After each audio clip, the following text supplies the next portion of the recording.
வணக்கம் அன்பு நண்பர்களே.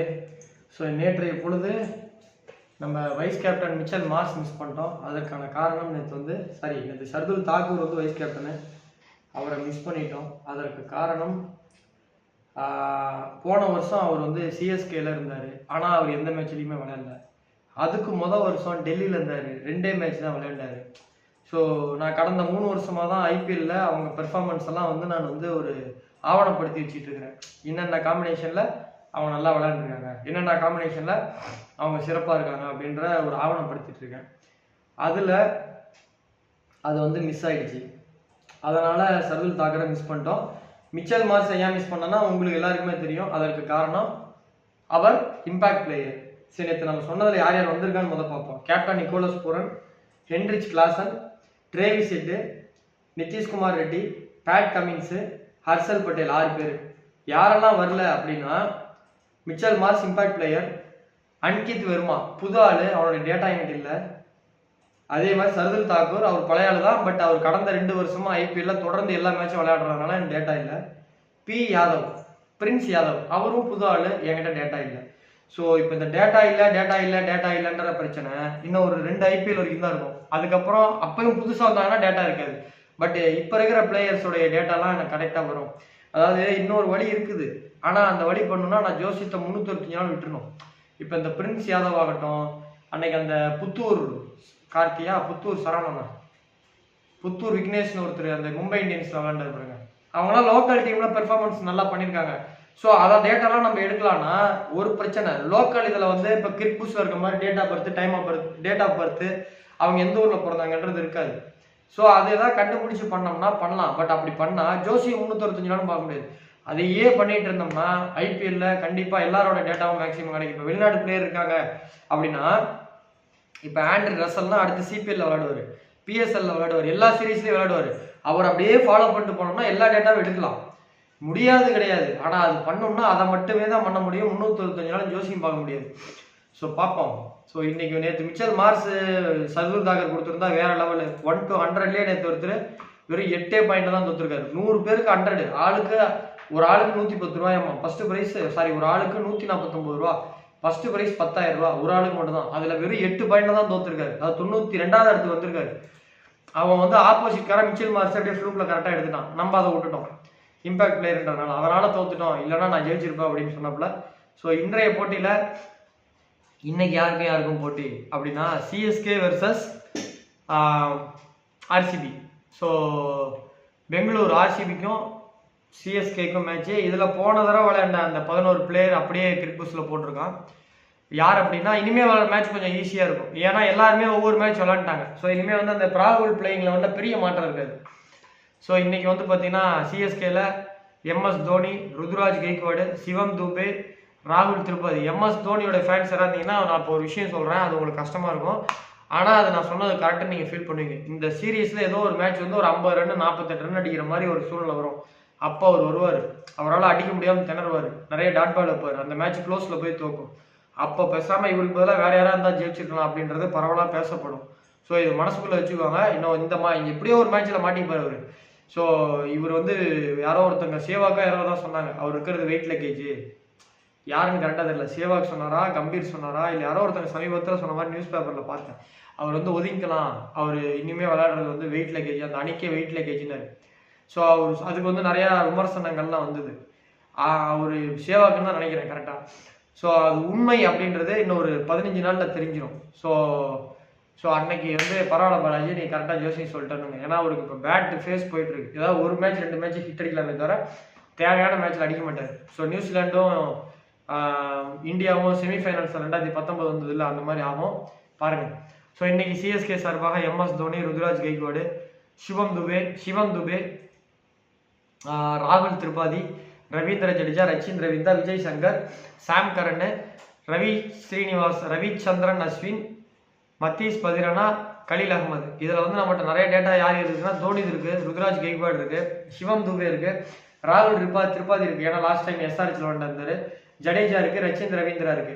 விஜய் சங்கர் போன தடவை ஜிடியில் விளையாண்டு ஸ்கேம் பண்ணாரு, 2-3 மேட்ச்லேயே அவர் உட்கார வச்சிட்டாங்க, அதனால அவரோட டேட்டா கம்மியாக இருக்கும். ஸோ அந்த 3 மேட்ச் ஸ்கேம் பண்ணார்ல, அந்த மேட்சோடைய டேட்டா நம்ம கிட்ட இருந்தால் இன்னைக்கு கரெக்டாக வரும். இல்லைன்னா அவருக்கு மட்டும் கொஞ்சம் பிரச்சனை. சாம் கரன் இருக்கு, பஞ்சாப்ல லாஸ்ட் டைம் விளாண்டாரு.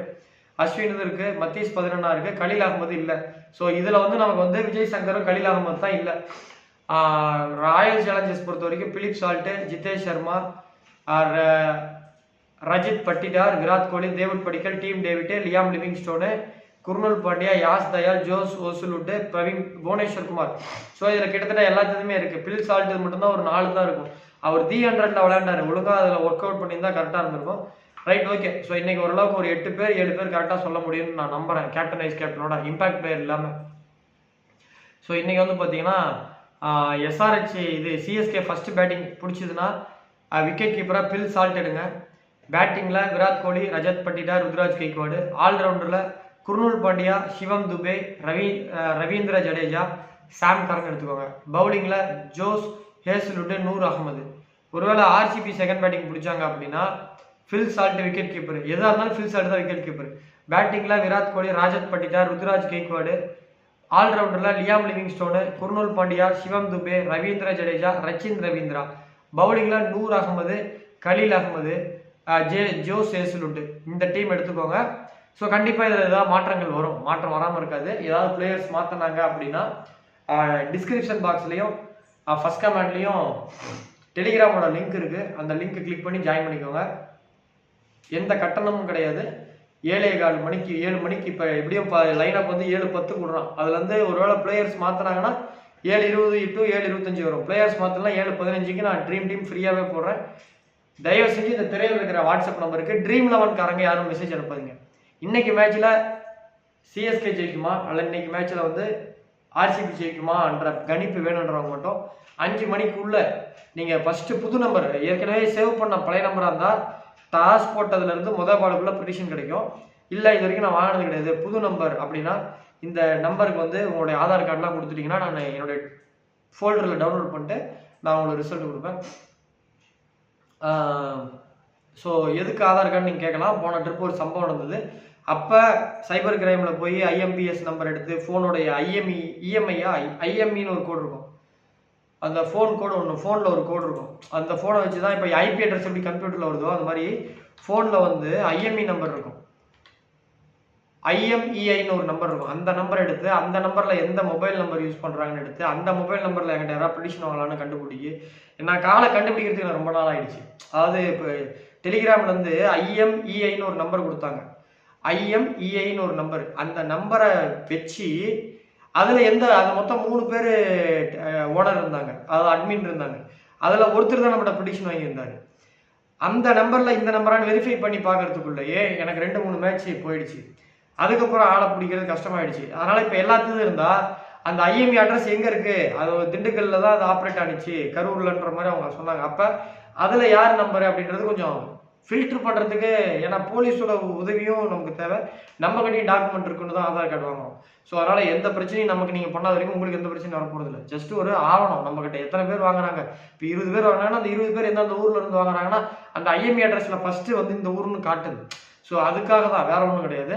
ஸோ டிஸ்கிரிப்ஷன் இந்த நம்பரில் இருக்கக்கூடிய IME நம்பர், இது வாட்ஸ்அப் நம்பருக்கு புதுசாக வாங்குறவங்க மட்டும் உங்கள் ஆதார் கார்டு பண்ணி அனுப்பிட்டு வீடியோ கால் பார்த்து ஃபேஸ் கன்ஃபார்ம் பண்ணோன்னே நான் நம்பர் சேவ் பண்ணிப்பேன். ஏன்னா நம்ம 15 பேர் 20 பேர் கொடுத்தாலும் பிரச்சனை கிடையாது, நம்ம நிம்மதியாக இருக்கணும். ஸோ மீண்டும் நாளை வீடியோவில் சந்திப்போம். இன்றைக்கி உறுதியாக ஏன்னா நிறைய பேரோட டேட்டா மேக்ஸிமம் இருக்கிறதுனால இன்றைக்கி உறுதியாக ஒரு 7 பேர் to 8 பேர் வருவாங்க. இம்பாக்ட் பிளேயர் மட்டும் நான் என்ன சொல்கிறேன், இவங்க தான் இம்பாக்ட் பிளேயர் வருவாங்கன்னு உங்களுக்கு ஓரளவு கிரிக்கெட் நாலேஜ் இருந்துச்சுன்னா நீங்கள் என் ப்ரிடிக்ஷன் யாராவது ஒருத்தரை தூக்கிட்டு அந்த ஸ்டார் போட்டிருக்கல அவங்கள தவிர வேறு யாராவது தூக்கிட்டு இம்பாக்ட் பிளேயர் நேற்று எடுங்க. நேற்று ஒருத்தர் சொன்னார், சார் மிச்சல் மாஸ் நான் எடுக்கலான்னு தான் இருந்தேன். எடுங்க, நான் கையை பிடிச்சா தடுக்கிறேன், நீங்கள் தாராளமாக எடுங்க. பட் எனக்கு இம்பாக்ட் பிளேயர் இருக்கிறதுனால தான் அந்த 2 பேர்த்தில் குழப்பம் வருது. பட் ஃபியூச்சரில் அதுக்கு ஏதாவது வழி கண்டுபிடிப்போம். இம்பாக்ட் பிளேயர் எடுத்துட்டாங்க அப்படின்னா 11 பேருக்கு 10 பேர் நம்ம கரெக்டாக சொல்லுவோம். நேற்று மேட்ச்சில் 1-1, 1-5 வரைக்கும் ஜெயிச்சிருக்கோம். அப்படி ஜெயிச்சவங்க கமெண்ட்டில் போடுங்க. மீண்டும் நாளை சந்திப்போம். அதுவரை உங்களிடமிருந்து விடைபெறுவது நன்றி, வணக்கம். ஸோ நாளைக்கு வந்து 2 மேட்ச் நினைக்கிறேன், ஒரு தடவை கன்ஃபார்ம் பண்ணிக்கிறேன். நாளைக்கு 2 மேட்சாக இருந்தால் வீடியோ வரதுக்கு வாய்ப்பு இல்லை. ஏன்னா வீடியோவை போட்டு பப்ளிஷ் பண்ணி நம்ம வந்து என்ன சொல்கிறது, வீடியோ போட்டு பப்ளிஷ் பண்ணி அதெல்லாம் பண்ண முடியல. 2 மேட்ச் இருக்கிற அன்னைக்கு நமக்கு வந்து இதுதான் பண்ண முடியும். ஸோ நாளைக்கு வந்து பார்த்தீங்கன்னா இல்லை, நாளைக்கு ஒரு மேட்ச் தான். நாளைக்கு வந்து GT vs MI நாளைக்கு வீடியோ வரும். ஸோ நாளைக்கு வீடியோ வராது. நன்றி, வணக்கம்.